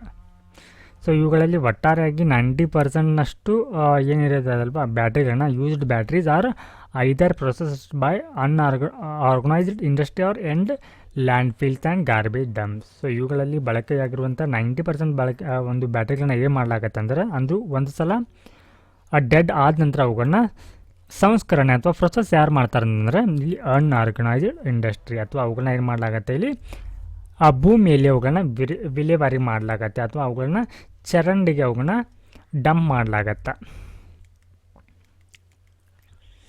ಸೊ ನೆಕ್ಸ್ಟ್ ಒಂದು complex R vulnerable supply chain. ಅಂದರೆ ಈ ಇಲೆಕ್ಟ್ರಿಕಲ್ ವೆಹಿಕಲ್ನ ತಯಾರು ಮಾಡಬೇಕಿದ್ರೆ ಹಲವಾರು ಒಂದು ಇನ್ಸ್ಟ್ರೂಮೆಂಟ್ಗಳು ಬೇಕಾಗತ್ತೆ ಅಥವಾ ಇವುಗಳಲ್ಲಿ ಬಳಕೆಯಾಗುವಂಥ ಬ್ಯಾಟ್ರಿ ಏನಿರುತ್ತಲ್ವಾ ಸೊ ಇದಕ್ಕೆ ಬೇಕಾಗುವಂಥ ಲಿಥಿಯಂ ಮತ್ತು ಅಯಾನ್.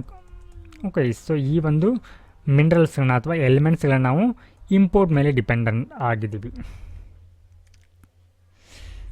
ಸೊ ಇಲ್ಲಿ ಇಲೆಕ್ಟ್ರಿಕಲ್ ವೆಹಿಕಲ್ಗಳನ್ನ ಮ್ಯಾನುಫ್ಯಾಕ್ಚರ್ ಮಾಡಲಿಕ್ಕೆ ಭಾರತ ಏನೆಲ್ಲ ಒಂದು ಇನಿಷಿಯೇಟಿವನ್ನು ಕೈಗೊಂಡಿದೆ ಅಂತ ನೋಡೋಣ. So first one electric mobility promotion scheme ಅಂತ ಬರುತ್ತೆ. ನೆಕ್ಸ್ಟ್ ಒನ್ PLI ಸ್ಕೀಮ್, ಹಾಗೆ ಇಲ್ಲಿ ಪೇಮ್ ಅಂತ ಬರುತ್ತೆ, ಪೇಮ್ ಇಂಡಿಯಾ ಅಂತ ಹೇಳಿ.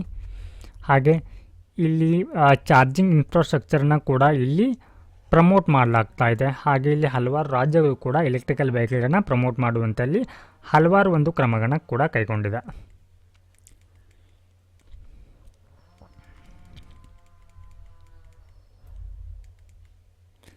Next one city gas distribution network ಅಂತ ಬರುತ್ತೆ.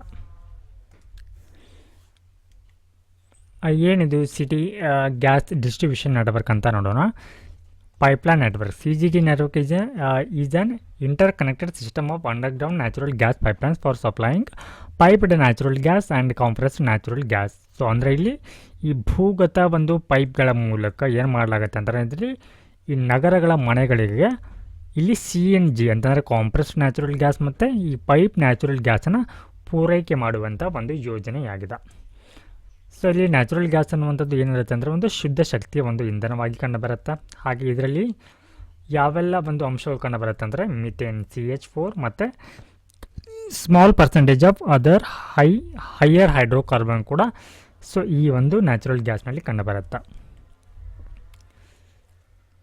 ಸೊ ಇದರಲ್ಲಿ 4 ಡಿಸ್ಟಿಂಕ್ಟ್ ಸೆಗ್ಮೆಂಟ್. ಸೊ ಇಲ್ಲಿ CNG ಈಸ್ ಪ್ರಿಡಾಮಿನೆಂಟ್ಲಿ ಯೂಸ್ಡ್. CNGನ ಎಲ್ಲಿ ಬಳಸಿಕೊಳ್ಳಲಾಗತ್ತೆ ಅಂದರೆ ವಾಹನಗಳಲ್ಲಿ ಇವುಗಳನ್ನ ಇಂಧನವಾಗಿ ಬಳಸಲಾಗತ್ತೆ. ಹಾಗೆ PNGಯನ್ನು ಸೊ ಇಲ್ಲಿ ಮನೆಗಳಲ್ಲಿ ಬಳಸಲಾಗತ್ತೆ. ಹಾಗೆ ವಾಣಿಜ್ಯಾತ್ಮಕ ಒಂದು ಹಾಗೆ ಈ ಕೈಗಾರಿಕಾ ಚಟುವಟಿಕೆಗಳಲ್ಲಿ ಇವುಗಳನ್ನ ಬಳಸಿಕೊಳ್ಳಲಾಗತ್ತೆ.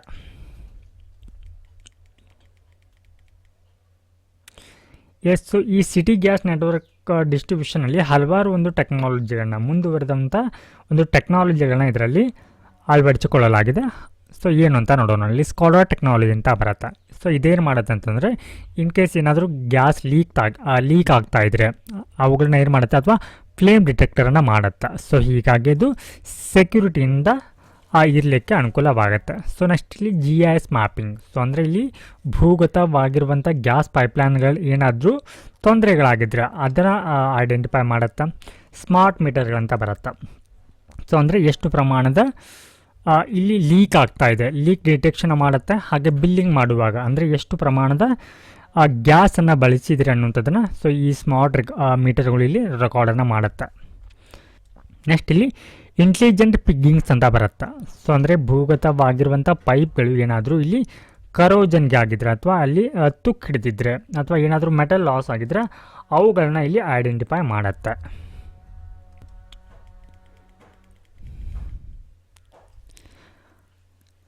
ಎಸ್, ಸೊ ಇಲ್ಲಿ ಸಿಟಿ ಗ್ಯಾಸ್ ಡಿಸ್ಟ್ರಿಬ್ಯೂಷನ್ ನೆಟ್ವರ್ಕ್ನ ಪ್ರಸ್ತುತತೆ ಏನು, ಯಾಕೆ ಇದು ಬೇಕು ಅಂತ ನೋಡೋಣ. ಸೊ ಕ್ಲೀನ್ ಎನರ್ಜಿ ಟ್ರಾನ್ಸಿಷನ್ ಅಂದರೆ ಇಲ್ಲಿ ಏನು ಮಾಡಲಾಗುತ್ತೆ, ಇದರ ಮೂಲಕ ಈ ಭೂಗತ ಪೈಪ್ಲೈನ್ಗಳ ಮೂಲಕ ಶುದ್ಧ ಶಕ್ತಿಯ ಇಂಧನವನ್ನು ಪೂರೈಕೆಯನ್ನು ಮಾಡಲಾಗತ್ತೆ.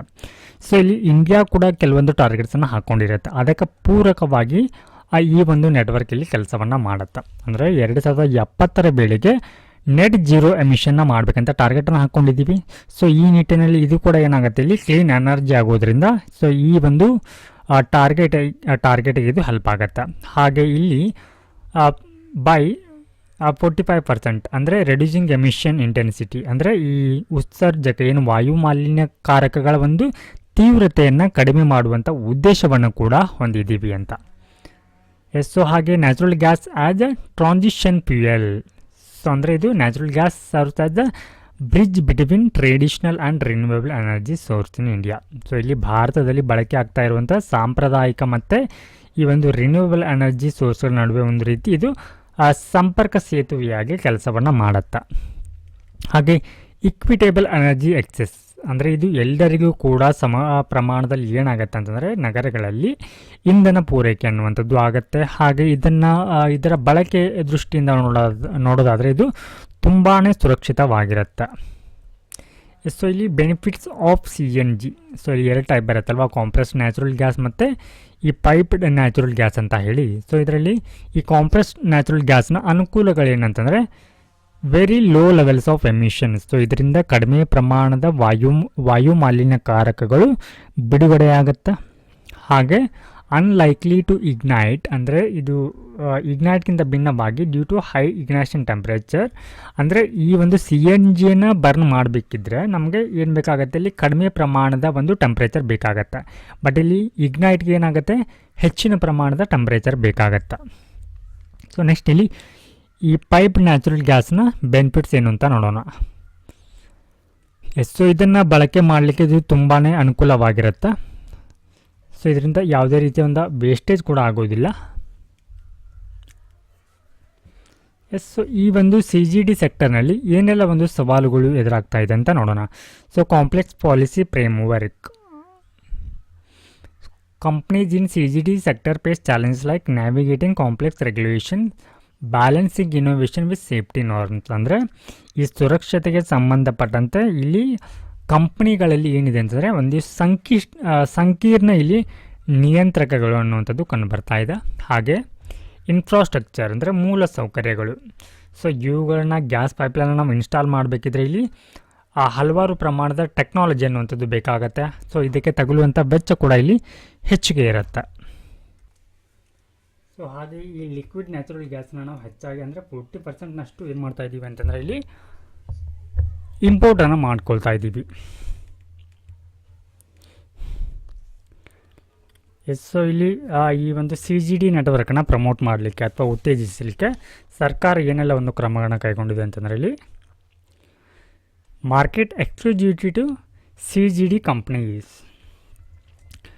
ಸೊ ಅಂದರೆ ಏನು ಈ ಹಿಂದೆ 8 ವರ್ಷಗಳವರೆಗಿದ್ದಂಥ ಅವಧಿಯನ್ನು ಇವಾಗ 10 ವರ್ಷಗಳ ಕಾಲ ಸೊ ಕಂಪನಿಯವರಿಗೆ ಈ ಒಂದು ಅವಧಿಯವರೆಗೆ ಇಲ್ಲಿ ಅನುಮತಿಯನ್ನು ನೀಡಲಾಗತ್ತೆ. ಹಾಗೆ infrastructure status to gas pipeline. So ಅಂದರೆ ಈ ಒಂದು CGD ನೆಟ್ವರ್ಕ್ಗಳನ್ನು ಇಂಪ್ಲಿಮೆಂಟ್ ಮಾಡುವಾಗ ಅದು ಯಾವ ಹಂತದಲ್ಲಿದೆ ಅಂತ ಹೇಳಿ ಅದನ್ನು ಯಾರೂ ಇಲ್ಲಿ ನಿರ್ವಹಣೆಯನ್ನು ಮಾಡ್ತಾರಂತಂದರೆ the status accorded by the R B I facilitate financing from commercial bank.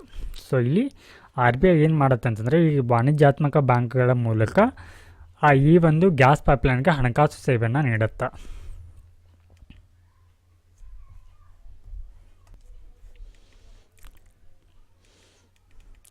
So ಇದಕ್ಕೆ ವೇ ಫಾರ್ವರ್ಡ್ನಲ್ಲಿ ನೀವು ಏನು ಚಾಲೆಂಜಸ್ಗಳನ್ನು ಈ ಒಂದು ವಲಯದಲ್ಲಿ ಫೇಸ್ ಮಾಡಲಾಗ್ತಾ ಇದೆಯಲ್ಲ ಅದಕ್ಕೆ ಪರಿಹಾರವಾಗಿ ಈ ಹೈಲೈಟ್ ಮಾಡಿರುವಂಥ ಅಂಶಗಳನ್ನು ನಾವು ಇಲ್ಲಿ ಬರೀಬೇಕಾಗತ್ತೆ. ನೆಕ್ಸ್ಟ್ ಕೋಲ್ ಸೆಕ್ಟರ್ ಇನ್ ಇಂಡಿಯಾ, ಭಾರತದಲ್ಲಿ ಕಲ್ಲಿದ್ದಲು ವಲಯದ ಬಗ್ಗೆ. ಸೊ ಇದರ ಬಗ್ಗೆ ಒಂದಿಷ್ಟು ಡೇಟಾಗಳನ್ನ ನೋಡೋಣ, ಅಂಕಿಅಂಶಗಳನ್ನ ನೋಡೋಣ. 5th largest geological reserves of ಕೋಲ್ ಇನ್ ದ ವರ್ಲ್ಡ್. ಅಂದರೆ ಈ ಕಲ್ಲಿದ್ದಲು ನಿಕ್ಷೇಪಗಳ ಒಂದು ಇದರಲ್ಲಿ ಭಾರತಕ್ಕೆ ಒಟ್ಟಾರೆ 5ನೇ ಸ್ಥಾನ ಇದೆ. ಹಾಗೆ ಬಳಕೆಯಲ್ಲಿ ಭಾರತಕ್ಕೆ 2ನೇ ಸ್ಥಾನ ಇದೆ. ಹಾಗೆ ಲಾರ್ಜೆಸ್ಟ್ ಇಂಪೋರ್ಟ್ ಆಫ್ ಕೋಲ್ ಅಂದರೆ ವಿಶ್ವದಲ್ಲಿ ಅತಿ ಹೆಚ್ಚಾಗಿ ಅಂದರೆ 2ನೇ ಒಂದು ಸ್ಥಾನದಲ್ಲಿದ್ದೀವಿ ನಾವು, ಅಂದರೆ ಅದನ್ನು ಆಮದು ಮಾಡಿಕೊಳ್ಳುವಂಥ ಇದರಲ್ಲಿ. ಹಾಗೆ 50.7% of India's power generation is supported by ಕೋಲ್ ಆ್ಯಂಡ್ ಲಿಗ್ನೈಟ್. ಅಂದರೆ 2023 ಅವಧಿಯಲ್ಲಿ ಒಟ್ಟಾರೆ ಏನು ಇಲ್ಲಿ ನಾವು ವಿದ್ಯುತ್ ಶಕ್ತಿಯನ್ನು ಉತ್ಪಾದನೆಯನ್ನು ಮಾಡ್ತಿದ್ದೀವಲ್ವಾ, ಸೊ ಅದರಲ್ಲಿ ಈ ಕೋಲ್ ಮತ್ತು ಲಿಗ್ನೈಟ್ಗಳ ಒಂದು ಶೇಕಡಾವಾರು ಎಷ್ಟಿದೆ ಅಂದರೆ 50.7% ಇದೆ. ಎಸ್. ಸೊ ಇವಾಗ ಈ ಒಂದು ಕೀ ರಿಫಾರ್ಮ್ಸ್ ಇನಿಷಿಯೇಟಿವ್ ಇನ್ ಕೋಲ್ sector which help the decrease import. ಅಂದರೆ ಈ ಒಂದು ಕಲ್ಲಿದ್ದಲಿನ ಮೇಲಿನ ಅವಲಂಬನೆಯನ್ನು ಅಥವಾ ಈ ಒಂದು ಆಮದಿನ ಮೇಲೆ ಅವಲಂಬನೆಯನ್ನು ಕಡಿಮೆ ಮಾಡಲಿಕ್ಕೆ ಸರ್ಕಾರ ಏನೆಲ್ಲ ಒಂದು ಕ್ರಮಗಳನ್ನು ಕೈಗೊಂಡಿದೆ ಅಂತ ನೋಡೋಣ. ಸೊ ಇಲ್ಲಿ 2015ರಲ್ಲಿ ಒಂದು ಕಾಯ್ದೆನ ತರಲಾಗತ್ತೆ, enactment of coal mines special provision act ಅಂತ ಹೇಳಿ. ಸೊ ಈ ಒಂದು ಕಾಯ್ದೆ ಮೂಲಕ ಖಾಸಗಿ ಸಂಸ್ಥೆಗೂ ಕೂಡ ಈ ಮೈನಿಂಗನ್ನು ಅಂದರೆ ಕೋಲ್ಗೆ ಸಂಬಂಧಪಟ್ಟಂಥ ಗಣಿಗಾರಿಕೆಯನ್ನು ಮಾಡಲಿಕ್ಕೆ ಅನುಮತಿಯನ್ನು ನೀಡಲಾಗತ್ತೆ. ಹಾಗೆ mains and minerals development and regulation amendment act 2021 ಅಂತ ಬರುತ್ತೆ. ಸೊ ಇದರ ಮೂಲಕ ಏನು ಮಾಡಲಾಗತ್ತೆ ಅಂತಂದರೆ ಯಾರು ಗಣಿಗಾರಿಕೆಯನ್ನು ಮಾಡುವವರಿಗೆ ಇಲ್ಲಿ ಪರವಾನಗಿಯನ್ನು ಅಥವಾ ಲೈಸೆನ್ಸನ್ನು ವಿತರಣೆಯನ್ನು ಮಾಡಲಾಗತ್ತೆ. ಹಾಗೆ ನ್ಯಾಷನಲ್ ಕೋಲ್ ಇಂಡೆಕ್ಸ್ ಮೂಲಕ ಏನು ಮಾಡಲಾಗತ್ತೆ ಅಂತಂದರೆ ಈ ಕಲ್ಲಿದ್ದಲಿನ ಗಣಿಗಾರಿಕೆ ಒಂದು ಹರಾಜಿನ ಬೆಲೆಯನ್ನು ನಿಗದಿಪಡಿಸಲಾಗತ್ತೆ. ಹಾಗೆ ಇಂಪೋರ್ಟ್ ಪ್ರೈಸಸನ್ನು ಕೂಡ ಇದರಲ್ಲಿ ನಿಗದಿಪಡಿಸಲಾಗತ್ತೆ. ಸೊ ಈ ಒಂದು ಕಲ್ಲಿದ್ದಲು ಸೆಕ್ಟರ್ನಲ್ಲಿ ಅಥವಾ ವಲಯದಲ್ಲಿ 100% FDIಗೆ ಅನುಮತಿಯನ್ನು ಇಲ್ಲಿ ನೀಡಲಾಗಿದೆ. ಈ ಕಲ್ಲಿದ್ದಲು ವಲಯದಲ್ಲಿ ಯಾವೆಲ್ಲ ಒಂದು ಸವಾಲುಗಳಿವೆ ಅಂತ ನೋಡೋಣ. So first one, high import dependence. So ಇಲ್ಲಿ ಕಲ್ಲಿದ್ದಲು ನಾವು ಹೆಚ್ಚಾಗಿ ಆಮದಿನ ಮೇಲೆ ಅವಲಂಬನೆಯನ್ನು ಆಗಿದ್ದೀವಿ. So it is mainly because there is a less availability of high gross calorific value coal in India. ಅಂದರೆ ಭಾರತದಲ್ಲಿ ಹೈ ಕ್ಯಾಲೋರಿಫಿಕ್ ವ್ಯಾಲ್ಯೂ ಇರುವಂಥ ಕೋಲ್ ಸಿಗುವಂಥದ್ದು ಕಡಿಮೆ ಇದೆ. ಸೊ ಈ ಕಾರಣಕ್ಕಾಗಿ ನಾವು ವಿದೇಶಗಳಿಂದ ಆಮದನ್ನು ಮಾಡಿಕೊಳ್ತೀವಿ.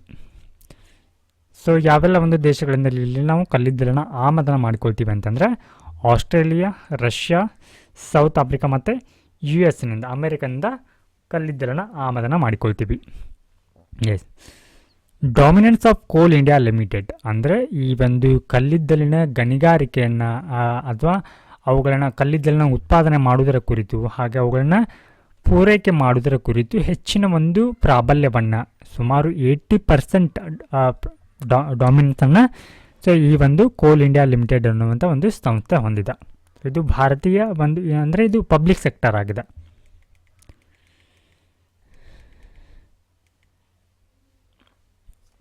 ಸೊ ವೇ ಫಾರ್ವರ್ಡ್ನಲ್ಲಿ ನಾವು ಪ್ರಮೋಟಿಂಗ್ ಸಸ್ಟೈನೇಬಲ್ ಪ್ರಾಕ್ಟೀಸಸ್. ಸೊ ಇಲ್ಲಿ ಸಸ್ಟೈನೇಬಲ್ ಪ್ರಾಕ್ಟೀಸಸ್ ಅಂದರೆ ಸುಸ್ಥಿರ ಒಂದು ಅಭ್ಯಾಸಗಳು ಯಾವ ರೀತಿ ಬರುತ್ತೆ ಅಂತಂದರೆ ಇಲ್ಲಿ ಮಿಯಾವ್ಯಾಕಿ ಪ್ಲಾಂಟೇಶನ್ ಅಂತ ಬರುತ್ತೆ. ಅಂದರೆ ಏನು ಗಣಿಗಾರಿಕೆಯನ್ನು ಮಾಡುವಂಥ ಪ್ರದೇಶಗಳ ಸುತ್ತಮುತ್ತ ನಾವು ಇಲ್ಲಿ ಹಿತ್ತಲು ಅರಣ್ಯ ಅಂತ ಕರಿತೀವಿ ನಾವು ಇದಕ್ಕೆ. ಸೊ ಇದನ್ನು ಏನು ಮಾಡ್ತೀವಿ ಅಂತಂದರೆ ಆ ಒಂದು ಪ್ರದೇಶದ ಸುತ್ತಮುತ್ತ ಮರಗಿಡಗಳನ್ನ ನೆಡುವಂಥ ಯೋಜನೆ ಆಗಿದೆ. ಹಾಗೆ ಈ ಒಂದು ಗಣಿಗಾರಿಕೆಯಲ್ಲೂ ಕೂಡ ಅಂದರೆ ಏನು ಈ ಕಲ್ಲಿದ್ದಲಿನ ಮೇಲಿನ ಒಂದು ಸಪ್ಲೈ ಆಗಿರ್ಬೋದು, ಪ್ರೊಡಕ್ಷನ್ ಮೇಲೆ ಆ ಕೋಲ್ ಇಂಡಿಯಾ ಲಿಮಿಟೆಡ್ ಇದಕ್ಕೆ ಇರುವಂಥ ಡಾಮಿನೆನ್ಸ್ನ ಕಡಿಮೆ ಮಾಡಿ ಖಾಸಗಿ ಸಂಸ್ಥೆಗಳು ಕೂಡ ಇಲ್ಲಿ ಅವಕಾಶವನ್ನು ನೀಡಬೇಕಾಗತ್ತೆ. ಸೊ ಈ ಒಂದು ಮ್ಯಾಪಲ್ಲಿ ನೀವು ನೋಡ್ಬೋದು ಕೋಲ್ ರಿಸರ್ವ್ಸ್ ಅಂದರೆ ಭಾರತದಲ್ಲಿ ಕಲ್ಲಿದ್ದಲ ನಿಕ್ಷೇಪಗಳು ಎಲ್ಲೆಲ್ಲಿ ಕಂಡು ಬರುತ್ತೆ ಅಂತ ಹೇಳಿ ಈ ಮ್ಯಾಪ್ನಲ್ಲಿ ಕೊಟ್ಟಿದ್ದಾರೆ. ಸೊ ಇವಾಗ ನಾವು ಕಲ್ಲಿದ್ದಲಿನ ಬಗ್ಗೆ ತಿಳ್ಕೋಣ. ಸೊ ಇದೊಂದು ರೆಡಿಲಿ ಕಂಬಸ್ಟಿಬಲ್ ಅಂದರೆ ಇದು ಉರಿದು ಹೋಗುವ ಅಥವಾ ದಹನವಾಗುವಂಥ ಒಂದು ವಸ್ತುವಾಗಿದೆ. ಸೊ ಇದು ಯಾವ ಕಲರ್ನಲ್ಲಿ ಇರುತ್ತೆ ಅಂದರೆ ಇದು ಯಾವ ಶಿಲೆಗಳಲ್ಲಿ ಸಿಗತ್ತೆ ಅಂತಂದ್ರೆ ನಮಗೆ ಈ ಸೆಡಿಮೆಂಟರಿ ರಾಕ್ನಲ್ಲಿ ಇದು ಸಿಗತ್ತೆ. ಸೊ ಇದು ಕಾರ್ಬನ್ನಿಂದ ಮಾಡಲ್ಪಟ್ಟಿದೆ. ಸೊ ಇದರ ಪ್ರಿಕಾರ್ಸರ್ ಟು ಕೋಲ್ ಈಸ್, ಸೊ ಕೋಲ್ ನಂತರ ಕಂಡು ಬರುವಂಥದ್ದು ನಮಗೆ ಪೀಟ್ ಅಂತ ಬರುತ್ತೆ. ಸೊ ಈ ಪೀಟ್ ಈಸ್ ಅ ಸಾಫ್ಟ್, ಇದು ತುಂಬ ಮೃದುವಾಗಿರುತ್ತೆ. Organic material consisting of partly decayed plant and mineral matter. So ಈ ಪೀಟ್ನಲ್ಲಿ ಭಾಗಶಃ ಕೊಳೆತಿರುವಂಥ ಸಸ್ಯ ಮತ್ತು ಹಲವಾರು ಖನಿಜ ವಸ್ತುಗಳು ಕಂಡುಬರುತ್ತೆ. ಸೊ ಭಾರತದಲ್ಲಿ ಸಿಗುವಂಥ ಕಲ್ಲಿದ್ದಲಿನ ವಿಧಗಳ ಬಗ್ಗೆ ನೋಡೋಣ. ಸೊ ಅಲ್ಲಿ ಆಂಥ್ರಸೈಟ್ ಅನ್ನುವಂಥ ಕಲ್ಲಿದ್ದಲು ಬರುತ್ತೆ. So it is the highest grade of ಕೋಲ್ containing high percentage of fixed carbon. So ಅಂದರೆ ಈ ಕೋಲನ್ನು ನಾವು ಯಾವ ರೀತಿ ಡಿವೈಡ್ ಮಾಡ್ತೀವಿ ಅಂತಂದರೆ ಕಾರ್ಬನ್ ಕಂಟೆಂಟ್, ಕಾರ್ಬನ್ ಹೊಂದಿರುವ ಆ ಅಂಶದ ಆಧಾರದ ಮೇಲೆ ಎಷ್ಟು ಪ್ರಮಾಣದ ಕಾರ್ಬನ್ನ ಹೊಂದಿದೆ ಅನ್ನೋದರ ಆಧಾರದ ಮೇಲೆ ನಾವು ಕೋಲ್ಗಳನ್ನು ವಿಂಗಡಣೆಯನ್ನು ಮಾಡ್ತೀವಿ. ಸೊ ಅದರಲ್ಲಿ ಹೈಯೆಸ್ಟ್ ಗ್ರೇಡ್ ಅಂದರೆ ಹೈಯರ್ ಕಂಟೆಂಟ್ ಕಾರ್ಬನ್ ಇರುವಂಥ ಒಂದು ಕೋಲ್ ಅಂತಂದರೆ ಆಂಥ್ರಸೈಟ್ ಆಗಿದೆ. ಸೊ ಇದು ತುಂಬ ಕಠಿಣವಾಗಿರುತ್ತೆ, ಹಾರ್ಡ್ ಆಗಿರುತ್ತೆ. ಹಾಗೆ ಸೊ ಇದು ಭಾರತದ ಕೆಲವೇ ಒಂದು ಪ್ರದೇಶಗಳಲ್ಲಿ ಕಂಡುಬರುತ್ತೆ. ಜಮ್ಮು ಮತ್ತು ಕಾಶ್ಮೀರದಲ್ಲಿ ಈ ಒಂದು ಆಂಥ್ರಸೈಟ್ನ ನಿಕ್ಷೇಪಗಳು ಕಂಡುಬರುತ್ತೆ. ಸೊ ನೆಕ್ಸ್ಟ್ ಒನ್ ಬಿಟುಮಿನಸ್ ಅಂತ ಬರುತ್ತೆ. ಸೊ ಇದು ಕೂಡ ಒನ್ ಟೈಪ್ ಕೋಲ್ ಇದು ಕೂಡ. ಸೊ ಇದರಲ್ಲಿ ಏನಂದರೆ ಮೀಡಿಯಮ್ ಗ್ರೇಡ್ ಅಂದರೆ ಕಂಟೆಂಟ್, ಕಾರ್ಬನ್ ಕಂಟೆಂಟ್ ಅಂದರೆ ಇದು ಮಧ್ಯಮ ಒಂದು ಹಂತದಲ್ಲಿ ಇರುತ್ತೆ. ಸೊ ಇದು ಹೈ ಹೀಟಿಂಗ್ ಕೆಪಾಸಿಟಿ ಅಂದರೆ ಏನಂತ ಇದರ ಅರ್ಥ, ಇದು ಸುಲಭವಾಗಿ ದಹಿಸುವಂಥ ಒಂದು ಸಾಮರ್ಥ್ಯವನ್ನು ಹೊಂದಿದೆ. ಸೊ ಭಾರತದಲ್ಲಿ ವಿದ್ಯುತ್ ಶಕ್ತಿಯನ್ನು ಉತ್ಪಾದನೆ ಮಾಡಲಿಕ್ಕೆ ಹೆಚ್ಚಾಗಿ ಈ ಒಂದು ರೀತಿಯ ಈ ಬಿಟುಮಿನಸ್ ಕೋಲನ್ನು ನಾವು ಬಳಸ್ಕೊಳ್ತೀವಿ. ಹಾಗೆ ಈ ರೀತಿಯ ಒಂದು ಬಿಟುಮಿನಸ್ ಅನ್ನುವಂಥದ್ದು ಭಾರತದಲ್ಲಿ ಎಲ್ಲಿ ಕಂಡು ಬರುತ್ತೆ ಅಂತಂದರೆ ಜಾರ್ಖಂಡ್, ಒಡಿಶಾ, ವೆಸ್ಟ್ ಬೆಂಗಾಲ್, ಛತ್ತೀಸ್ಗಢ ಮತ್ತು ಮಧ್ಯಪ್ರದೇಶದಲ್ಲಿ ಕಂಡುಬರುತ್ತೆ. ಸೊ ಅದಾದ ನಂತರ ಈ ಥರ ನೆಕ್ಸ್ಟ್ ಇಲ್ಲಿ ಸಬ್ ಬಿಟುಮಿನಸ್ ಅಂತ ಕಂಡುಬರುತ್ತೆ. ಅಂದರೆ ಈ ಬಿಟುಮಿನಸ್ಗಿಂತ ಕಡಿಮೆ ಒಂದು ಕಾರ್ಬನ್ ಕಂಟೆಂಟ್ ಹೊಂದಿರುವಂಥ ವಸ್ತುವಾಗಿದೆ. ಅದರ ನಂತರ ಲಿಗ್ನೈಟ್ ಅಂತ ಬರುತ್ತೆ. ಸೊ ಈ ಒಂದು ಕಲ್ಲಿದ್ದಲಿನ ವಿಧಗಳಲ್ಲಿಯೇ ಅತಿ ಕಡಿಮೆ ಒಂದು ಕಾರ್ಬನ್ ಕಂಟೆಂಟ್ ಹೊಂದಿರುವಂಥ ಒಂದು ಕಲ್ಲಿದ್ದಲಿನ ರೂಪವಾಗಿದೆ. ಸೊ ಮೇಜರ್ ಆಗಿ ನಮಗೆ ಅತಿ ಹೆಚ್ಚು ಈ ಒಂದು ಕಲ್ಲಿದ್ದಲು ಕಂಡು ಬರುವಂಥ ರಾಜ್ಯಗಳಂತಂದರೆ ಸೊ ಟಾಪ್ 3 ಒಡಿಶಾ, ಜಾರ್ಖಂಡ್ ಮತ್ತು ಛತ್ತೀಸ್ಗಢನಲ್ಲಿ ಸುಮಾರು 69% ಕೋಲ್ ರಿಸರ್ವ್ಸ್ಗಳು ಕಂಡುಬರುತ್ತೆ. ಸೊ ನೆಕ್ಸ್ಟ್ ಇವಾಗ ಸಂಕ್ಷಿಪ್ತ ಸುದ್ದಿಗಳ ಬಗ್ಗೆ ನೋಡೋಣ. World bank group guarantee platform ಅಂತ ಹೇಳಿ. ಸೊ ಈ ಒಂದು ಪ್ಲ್ಯಾಟ್ಫಾರ್ಮ್ ಅಡಿಯಲ್ಲಿ ಏನು ಮಾಡಲಾಗತ್ತೆ ಅಂದರೆ ಈ ಬಿಸ್ನೆಸ್ ಆ್ಯಕ್ಟಿವಿಟಿಗಳನ್ನ ಲೈವ್ ಆಗಿ ತೋರಿಸಲಾಗತ್ತೆ, ಲೈವ್ ಟೆಲಿಕಾಸ್ಟ್ ಮಾಡಲಾಗತ್ತೆ.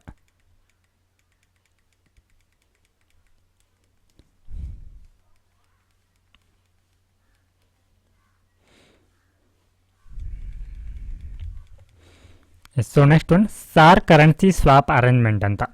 ಓಕೆ, ಸೊ ಇಲ್ಲಿ ನಾವು ಕರೆನ್ಸಿ ಸ್ವಾಪ್ ಬಗ್ಗೆ ತಿಳ್ಕೊಳ್ಳೋಣ. ಕರೆನ್ಸಿ ಸ್ವಾಪ್ ಅಗ್ರಿಮೆಂಟ್ ಅಂತಂದರೆ so it is a contract, ಇದು ಒಪ್ಪಂದ ಆಗಿದೆ. ಈ ಒಪ್ಪಂದದ ಅಡಿಯಲ್ಲಿ ಎರಡು ದೇಶಗಳು agree to exchange those currency at an agreed upon rate at fixed date in future. ಅಂದರೆ ಏನಂತಂದರೆ ಎರಡೂ ದೇಶಗಳು ಏನು ಮಾಡುತ್ತಂದ್ರೆ ತಮ್ಮ ಸ್ಥಳೀಯ ಕರೆನ್ಸಿಗಳಲ್ಲಿ ವ್ಯವಹಾರವನ್ನು ಮಾಡುವಂಥ ವ್ಯವಸ್ಥೆಯಾಗಿದೆ. ಹಾಗಿದ್ರೆ ಭಾರತ ಈ ರೀತಿಯ ಒಂದು ECSAನ ಅಂದರೆ ಈ ಕರೆನ್ಸಿ ಸ್ವಾಪ್ ಅಗ್ರಿಮೆಂಟನ್ನು ಇತರ ಯಾವ ದೇಶಗಳೊಂದಿಗೆ ಹೊಂದಿದೆ ಅಂತ ನೋಡೋಣ. ಭಾರತ ಮತ್ತು ಜಪಾನ್, ಇಂಡಿಯಾ, UAE, ಭಾರತ ಮತ್ತು ಶ್ರೀಲಂಕಾ. ನೆಕ್ಸ್ಟ್ ಇಲ್ಲಿ ಕ್ರೆಡಿಟ್ ಡಿಪಾಸಿಟ್ ರೇಷಿಯೋ ಅಂತ ಬರುತ್ತೆ. ಏನಿದು ಕ್ರೆಡಿಟ್ ಡಿಪಾಸಿಟ್ ರೇಷಿಯೋ ಅಂತಂದರೆ ಇವಾಗ ಒಂದು ಬ್ಯಾಂಕ್ ಬಳಿ ಡಿಪಾಸಿಟನ್ನು ಮಾಡಿರ್ತೀರ. ಸೊ ಆ ಹಣಕ್ಕೆ ಬ್ಯಾಂಕ್ ಎಷ್ಟು ಪ್ರಮಾಣದ ಸಾಲವನ್ನು ಕೊಡುತ್ತಲ್ವ ಅದಕ್ಕೆ ನಾವು ಕ್ರೆಡಿಟ್ ಡಿಪಾಸಿಟ್ ರೇಷಿಯೋ ಅಂತ ಕರಿತೀವಿ. ಸೊ ಇದು ಏನಾಗ್ತಾ ಇದೆ ಅಂತಂದರೆ ಭಾರತದಲ್ಲಿ ಈ ಕ್ರೆಡಿಟ್ ಡಿಪಾಸಿಟ್ ರೇಷಿಯೋ ಅನ್ನುವಂಥದ್ದು ಏರಿಕೆ ಆಗ್ತಾ ಇದೆ. ಅಂದರೆ ಸಾಲವನ್ನು ಕೊಡುವಂಥ ಪ್ರಮಾಣ ಇಲ್ಲಿ ಹೆಚ್ಚಿಗೆ ಆಗ್ತಾ ಇದೆ ಅಂತ. So next one RBI directions on fraud management. So ಇಲ್ಲಿ ಏನೆಲ್ಲ ಒಂದು ನಿರ್ದೇಶಗಳನ್ನ ಫ್ರಾಡ್ ಒಂದು ಮ್ಯಾನೇಜ್ಮೆಂಟ್ ಕುರಿತಾಗಿ RBI ನಿರ್ದೇಶಗಳನ್ನ ನೀಡಿದೆ ಅಂತಂದರೆ, ಸೊ ಇಲ್ಲಿ ಕಮರ್ಷಿಯಲ್ ಬ್ಯಾಂಕ್ ಅಂದರೆ ರೂರಲ್ ಬ್ಯಾಂಕ್ ಆಗಿರ್ಬೋದು, ಆಲ್ ಇಂಡಿಯಾ ಫೈನಾನ್ಷಿಯಲ್ ಇನ್ಸ್ಟಿಟ್ಯೂಷನ್ಗೆ ಹಲವಾರು ನಿರ್ದೇಶಗಳನ್ನ ಕೂಡ ನೀಡಿದೆ. ಹಾಗೆ ಕೋಆಪರೇಟಿವ್ ಬ್ಯಾಂಕ್ಗಳು ಕೂಡ, ಹಾಗೆ ನಾನ್ ಬ್ಯಾಂಕಿಂಗ್ ಫೈನಾನ್ಸ್ ಕಂಪ್ನಿಗಳು ಕೂಡ ಇಲ್ಲಿ ಫ್ರಾಡ್ ಕುರಿತಾಗಿ ಅಂದರೆ ಇಲ್ಲಿ RBI ಅಡಿಯಲ್ಲಿ ಯಾವೆಲ್ಲ ಒಂದು ಸಂಸ್ಥೆಗಳನ್ನ ನಿಯಂತ್ರಣವನ್ನು ಮಾಡಲಾಗತ್ತೆ ಅಂತ. ಕಮರ್ಷಿಯಲ್ ಬ್ಯಾಂಕ್ ಬರುತ್ತೆ, ಸಹಕಾರಿ ಬ್ಯಾಂಕ್ ಬರುತ್ತೆ, ಹಾಗೆ ಬ್ಯಾಂಕೇತರ ಹಣಕಾಸು ಸಂಸ್ಥೆಗಳು ಕೂಡ ಇದರಲ್ಲಿ ಬರುತ್ತೆ.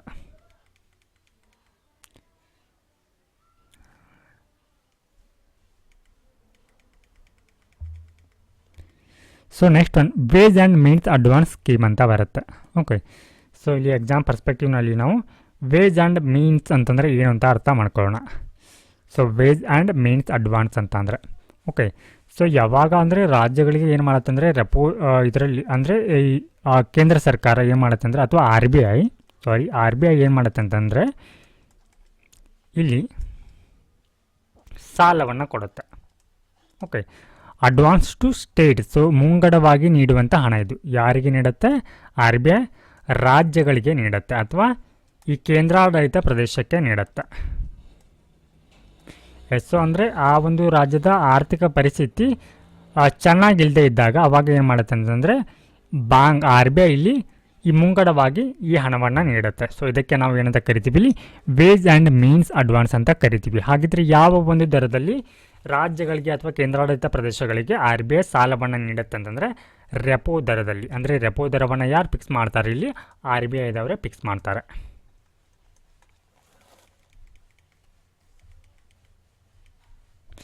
Next one domestic money transfer money transfer ಅಂತ ಬರುತ್ತೆ.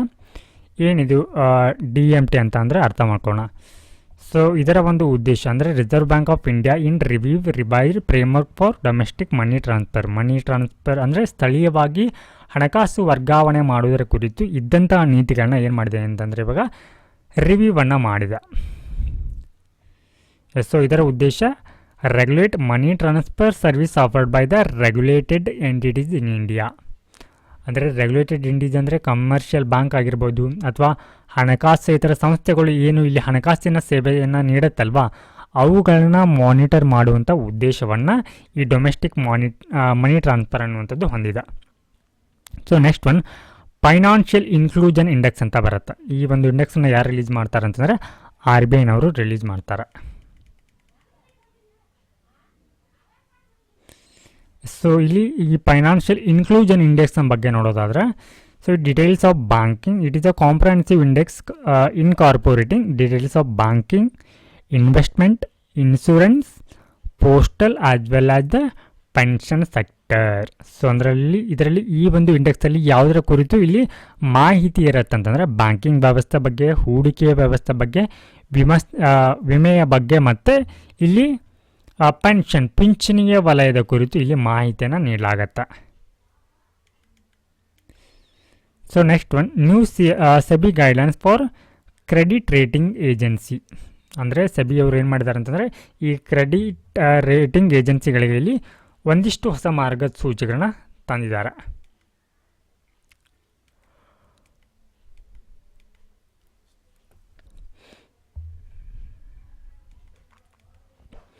ನೆಕ್ಸ್ಟ್ ಒನ್ ಸಹರ್ ಪ್ರೋಗ್ರಾಮ್ ಅಂತ ಹೇಳಿ.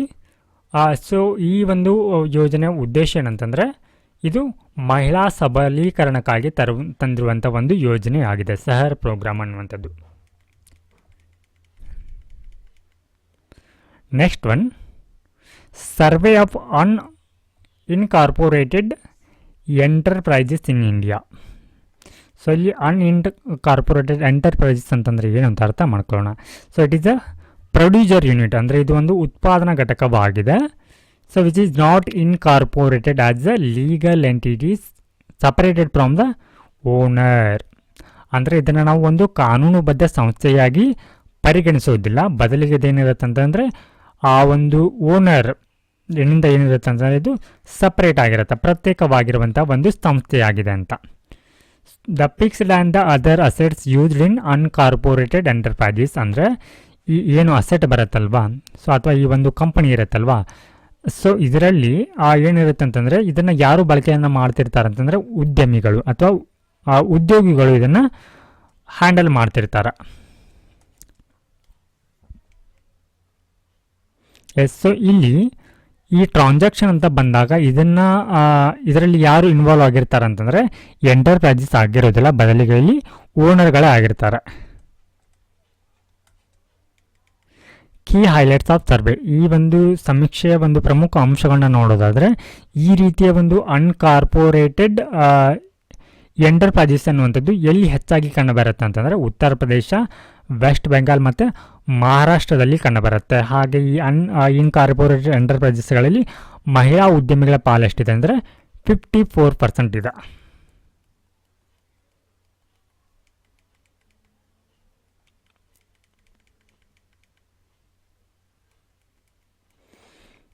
ಎಸ್, ಸೊ ಇವಾಗ ಇದರ ಮಹತ್ವ ಏನು, ಈ ರೀತಿಯ ಒಂದು ಉದ್ಯಮಗಳ ಒಂದು ಮಹತ್ವ ಏನು ಅಂತ ನೋಡೋದಾದರೆ, ಸೊ ಇದು GDPಗೆ ಕೂಡ ಕಾಂಟ್ರಿಬ್ಯೂಷನ್ ಮಾಡುತ್ತೆ. ಹಾಗೆ ಇಲ್ಲಿ ಸಪ್ಲೈ ಚೈನ್ ಅಂದರೆ ಈ ಒಂದು ಆರ್ಥಿಕತೆಗೆ ಬೇಕಾಗಿರುವಂಥ ಪ್ರಮುಖ ಸರಕುಗಳನ್ನ ಇದು ಕೂಡ ಏನು ಮಾಡುತ್ತೆ, ಇಲ್ಲಿ ಪೂರೈಕೆಯನ್ನು ಮಾಡುತ್ತೆ. ಸೊ ಇಲ್ಲಿ ಇನ್ಕಾರ್ಪೊರೇಟೆಡ್ ಉದ್ಯಮಗಳು ಏನೆಲ್ಲ ಒಂದು ಸವಾಲುಗಳನ್ನ ಫೇಸ್ ಮಾಡ್ತಾ ಇದೆ ಅಂತಂದರೆ ಇಲ್ಲಿ ಸಾಲದ ಸೌಲಭ್ಯ,